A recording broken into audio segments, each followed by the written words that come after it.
Responsive web design.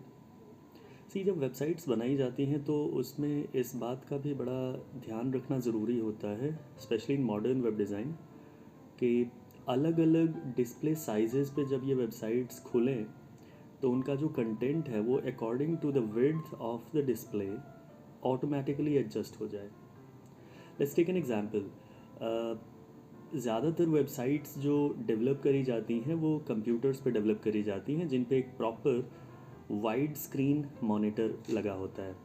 तो जब आप किसी वेबसाइट को डिज़ाइन कर रहे होते हैं आप एक प्रॉपर वाइड स्क्रीन मॉनिटर के अकॉर्डिंग कंटेंट्स पोजीशन कर रहे होते हैं अपने वेब पेज पे, अपनी वेबसाइट पे। बट बात यह है कि वेबसाइट्स का जो एक्सेस है वो ज़्यादातर तो फ़ोन्स पे हो रहा है या फिर हैंड हेल्ड टैबलेट्स पे हो रहा है।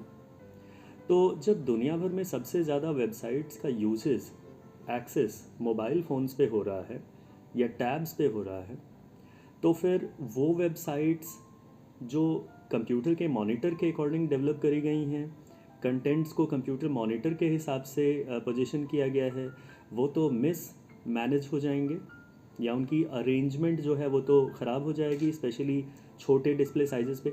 और बात देखें सिर्फ छोटे डिस्प्ले साइजेस की नहीं है, बात ओरिएंटेशन की भी है। अगर आप, जैसा आपको बताया, मॉनिटर्स एक वाइड स्क्रीन डिस्प्ले के साथ आते हैं, जबकि जो फ़ोन होते हैं उनकी स्क्रीन्स वाइड नहीं होती, उनकी स्क्रीन्स टॉल होती हैं, राइट। तो जो वाइड स्क्रीन डिस्प्ले होता है टेक्निकली उन्हें लैंडस्केप डिस्प्ले कहा जाता है, जो टॉल स्क्रीन डिस्प्लेज होते हैं उनको पोर्ट्रेट डिस्प्लेज कहा जाता है। तो मॉनिटर पे एक लैंडस्केप डिस्प्ले पे आपने कंटेंट पोजीशन किए थे अपनी वेबसाइट के अंदर, और जब वो वेबसाइट किसी ऐसे डिस्प्ले पे खुल रही है जिसका ओरिएंटेशन पोर्ट्रेट है, तो फिर तो कंटेंट्स का मिसमैनेज होना बड़ा ऑब्वियस है। तो रिस्पॉन्सिव डिज़ाइन उसी अप्रोच को कहते हैं जिससे वेबसाइट बनाते समय ही इस बात का ख्याल रखा जाता है कि वेबसाइट किसी भी डिस्प्ले साइज़ पे ओपन करी जाए, किसी भी ओरिएंटेशन पे ओपन करी जाए, उसके कंटेंट्स ऑटोमेटिकली एडजस्ट हो जाएं। लाइक वाइड स्क्रीन पे जो साइड बाय साइड अरेंज किए गए थे वो किसी टॉल स्क्रीन डिस्प्ले पे ऊपर नीचे स्टैक हो जाएं, और इस तरीके से कंटेंट्स की विजिबिलिटी भी बनी रहे और वो एक दूसरे पे ओवरलैप भी ना करे। तो ये तो हुआ रिस्पॉन्सिव डिज़ाइन, कहते किसको है। अब अगर आप ये समझें कि वेबसाइट्स रिस्पॉन्सिव बनाते कैसे हैं, या एक आम वेबसाइट रिस्पॉन्सिव डिज़ाइन में कैसे जाएगी, रिस्पॉन्सिव वेबसाइट्स में कैसे कन्वर्ट हो जाएगी। सी, वेबसाइट बनाने के बाद रिस्पॉन्सिव डिज़ाइन में कन्वर्ट नहीं किया जाता। इनफैक्ट वेबसाइट बनाने की जब शुरुआत करी जाती है तभी से इसका ख्याल रखा जाता है कि इसे रिस्पॉन्सिव तरीके से डेवलप किया जाए। तो एक्चुअली वेबसाइट्स का जो स्ट्रक्चर होता है, जिसको वेबसाइट का स्केलेटन आप कह सकते हैं, वो स्केलेटन बनाया जाता है एक ग्रिड नाम के सिस्टम पे। ग्रिड एक सिस्टम है जो लैंग्वेज स्पेसिफिकेशंस के ज़रिए बना दिया गया है, ख़ासतौर से CSS लैंग्वेज की स्पेसिफिकेशंस के ज़रिए बना दिया गया है, और उसमें मल्टीपल कोड स्निपेट्स बने हुए हैं जिनको शॉर्ट में आप क्लासेस कहते हैं।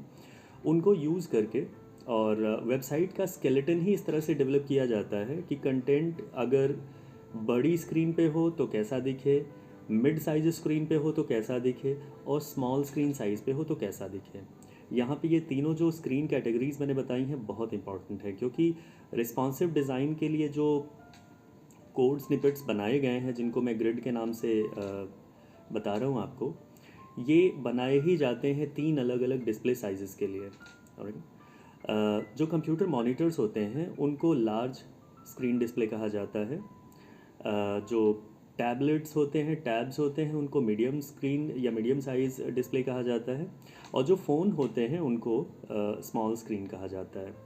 तो रिस्पॉन्सिव डिज़ाइन के जो कोड स्निपेट्स हैं इनके लिए अलग अलग फ्रेमवर्क्स बना लिए गए हैं। सबसे पॉपुलर फ्रेमवर्क जो है वो बूटस्ट्रैप के नाम से जाना जाता है। बूटस्ट्रैप एक बेहतरीन CSS में डिज़ाइन किया हुआ फ्रेमवर्क है जिसकी मदद से आप रिस्पॉन्सिव डिज़ाइन बहुत आसानी से बना सकते हैं। Now it's not the right time to discuss a lot about Bootstrap. तो बूटस्ट्रैप के लिए अलग से हम वीडियो करेंगे, बूटस्ट्रैप में और बेहतर समझ लेंगे। बट अभी क्या है कि आप ये समझ लें कि बूटस्ट्रैप और W3.CSS ये दो ऐसे फ्रेमवर्क्स हैं CSS लैंग्वेज के जिनके ज़रिए वेबसाइट्स को रिस्पॉन्सिव बनाया जाता है।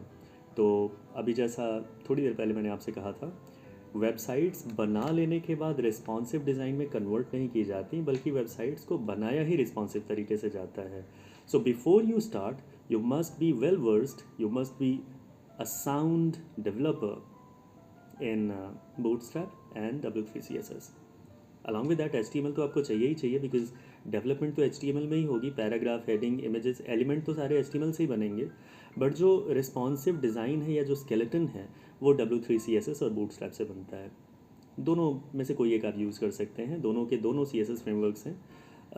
बूटस्ट्रैप ज़्यादा रिच है आप कह सकते हैं, W3CSS उतना रिच नहीं है, बट उसका जो इम्प्लीमेंटेशन है वो थोड़ा आसान है। तो बूटस्ट्रैप और W3CSS ये दो फ्रेमवर्क्स इस्तेमाल किए जाते हैं रिस्पॉन्सिव डिज़ाइन के लिए। आई होप आपको ये समझ में आ गया होगा, and keep watching. Thank you.